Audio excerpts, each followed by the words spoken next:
Bismillahirrahmanirrahim. Assalamualaikum warahmatullahi wabarakatuh. Innal hamdalillahi wahdah sadaqa wa'dah wa nasara 'abdah wa a'azza jundah wa hazamal ahzaba wahdah. La ilaha illallah wahdahu la syarika lah wa ashhadu anna Muhammadan 'abduhu wa rasuluhu la nabiyya ba'dah. Allahumma salli wa sallim ala nabiyyina wa qudwatina wa rasulina wa sayyidina Muhammad wa ala alihi wa ashabihi wa ansarihi wa junudihi wa du'atihi wa man jahada fi sabilillah ila yaumil qiyamah. Wa qala alaihi salatu wassalam kama jaa fi sahihil Bukhari, inna lillahi azza wa jal ahlina minan nas. Wa qala man hum ya Rasulullah, wa qala hum ahlul Qur'an ahlullah wa khassatuhu. Ma'asyiral muslimin wal muslimat, a'azzanallahu wa iyyakum jami'an.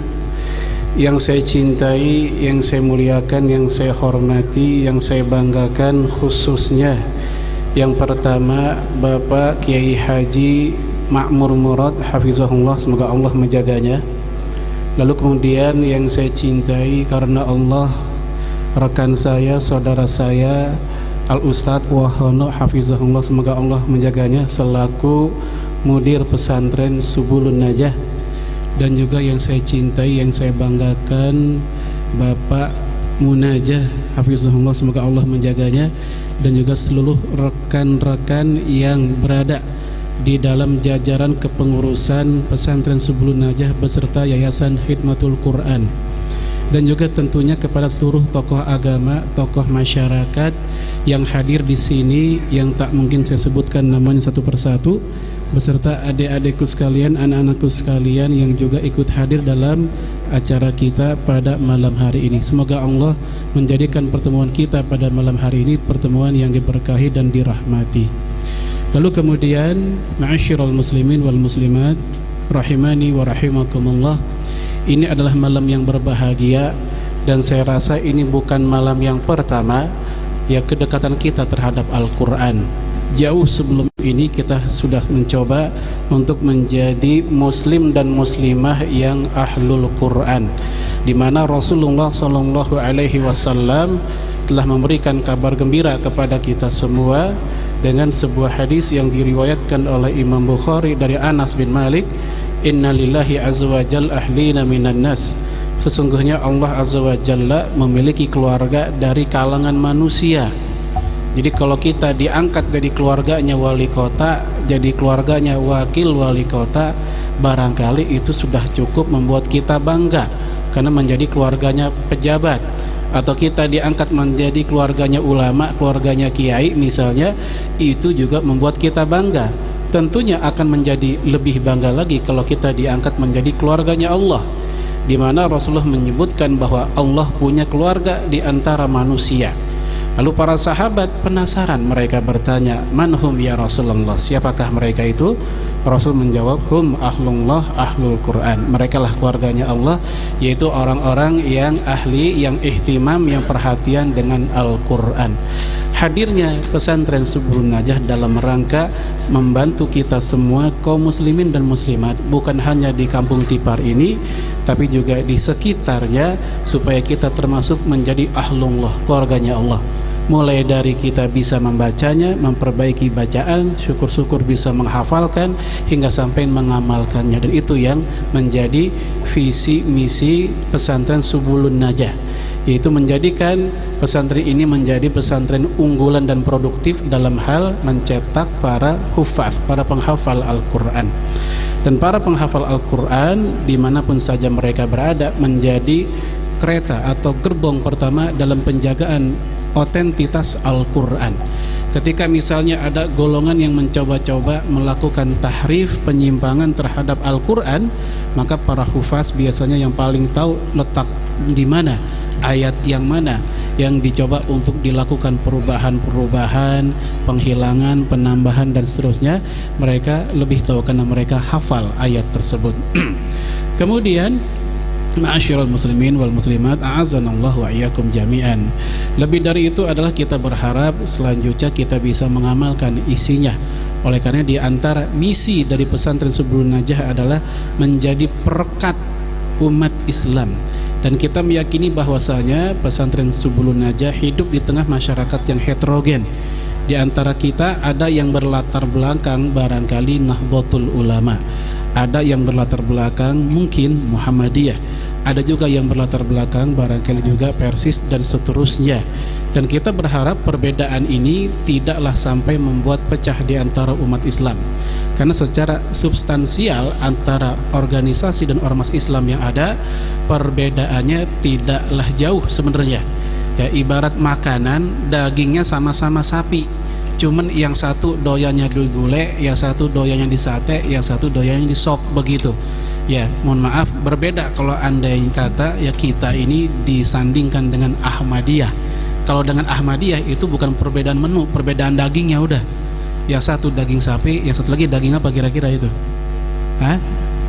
Ya, bukan daging sapi lah pokoknya. Cari yang gak enak daging apa kira-kira. Nah, kalau perbedaan antara Muhammadiyah, antara Nahdlatul Ulama, Persis dan seterusnya, ini bukan perbedaan pada dagingnya, tapi perbedaan pada tata cara penyajian menunya. Dan Rasulullah alaihi salatu wassalam menceritakan dalam kitab Sahih Bukhari tentang adanya seorang pemuda yang membunuh orang 99.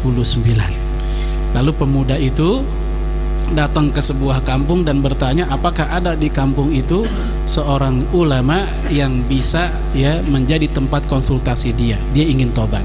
Lalu masyarakat menunjuk datang ke ulama fulan. Maka dia datang dan bertanya, setelah saya membunuh orang 99, apakah ada jalan bagi saya untuk bertobat? Maka dijawab oleh ulama itu, tidak, alias tobatnya enggak diterima, udah kebanyakan yang dibunuh 99 orang. Maka marahlah pemuda itu, dibunuh juga itu ulama, jadi 100 total yang dia bunuh. Lalu dia datang ke kampung lain dan bertanya hal serupa, ya apakah ada seorang ulama, ada kiai yang bisa saya konsultasi? Maka ditunjuk datang ke ulama fulan, ke syekh fulan, ke ustadz fulan, ke kiai fulan. Dan dia bertanya hal yang sama, saya telah membunuh orang 100 orang, apakah tobat saya setelah membunuh 100 orang diterima? Dijawab oleh kiai yang kedua, iya diterima. Maka ya si kiai ini memberikan nasihat, nanti setelah kamu tobat jangan pulang ke kampung kamu, pulang kampung ahli maksiat, karena khawatir entar kambuh lagi. Hijrahlah kamu ke kampung orang baik supaya tobatnya kondusif. Nah, hijrahlah dia ke kampung orang baik. Dalam perjalanan menuju kampung orang baik dia wafat. Nah, ketika meninggal inilah dua malaikat berdebat tentang masa depan pemuda ini, surga atau neraka. Jika malaikat yang enggak ada hawa nafsu, enggak ada emosi, dan enggak ada kepentingan apapun untuk berbeda pendapat, toh bisa berbeda pendapat juga, apalagi pengurus pesantren Subulun Najah, sangat mungkin terjadi perbedaan itu. Dan juga apalagi di antara entitas umat Islam di sini. Oleh karena itu sangat mungkin terjadi perbedaan. Ya, besok tanggal berapa besok? Tanggal 8 ya. Betul, tanggal 8 alias tanggal 29 Sya'ban. Nah, kita nantikan nanti semoga tak ada perbedaan tentang masuknya awal Ramadan. Karena kita sudah ya bosan berkali-kali umat Islam di Indonesia lebaran sampai berversi-versi. Ya, tahun berapa sampai 5 kali versi. Ada versi pemerintah, ada versi lebaran Muhammadiyah, ada versi lebaran yang di Goa, bukan Goa, di Goa, di daerah Goa maksudnya. Di mana tuh? Sulawesi ya. Dan juga ada yang lebaran versi Naksabandiyah di Sumatera Barat, dan juga ada lebaran versi yang di Surabaya, 5 versi. Dan di negara Islam kayaknya Indonesia doang yang lebarannya sampai 5 model. Oleh karena itu kita mencoba bahwa perbedaan-perbedaan ini tidaklah membuat ya berpecah di antara kaum muslimin. Musuh kita udah banyak, jangan nambah musuh lagi. Kalau seandainya ada di antara kaum muslimin, termasuk di antaranya adalah santri atau guru di pesantren Subulun Najah, memiliki ya kebiasaan atau apa saja yang barangkali berbeda dengan masyarakat, maka bimbinglah semuanya, bimbinglah kita semua supaya kita bisa ya menjadi model masyarakat yang baik, yaitu model masyarakat yang bisa berukhuwah Islamiyah. Karena bagaimanapun juga, walaupun kita berbeda dari sisi latar belakang ekonomi, latar belakang budaya, latar belakang suku bangsa dan seterusnya, namun kita disatukan oleh akidah Islam, akidah la ilaha illallah Muhammadar Rasulullah. Semoga saja apa yang saya sampaikan ini bermanfaat, dan semoga juga untuk rekan-rekan saya di pesantren Subulun Najah bisa mampu dengan baik dan apik beradaptasi dengan masyarakat di sini. Karena bagaimanapun juga ini masyarakat muslim sebagaimana masyarakat muslim lainnya. Jika ada hal-hal yang barangkali butuh kita diskusikan, maka diskusikanlah dengan baik agar tidak terjadi gesekan-gesekan yang tidak diperlukan. Lagi pula di sini ada beberapa tokoh masyarakat, beberapa ulama yang juga bisa dijadikan tempat konsultasi dalam rangka sekali lagi akurnya dan juga harmoninya hubungan kerja, hubungan gerak dan aktivitas umat Islam di sini bersama ya pesantren Subulun Najah. Aku qauli hadza wa astaghfirullahaladzim. Wassalamualaikum warahmatullahi wabarakatuh.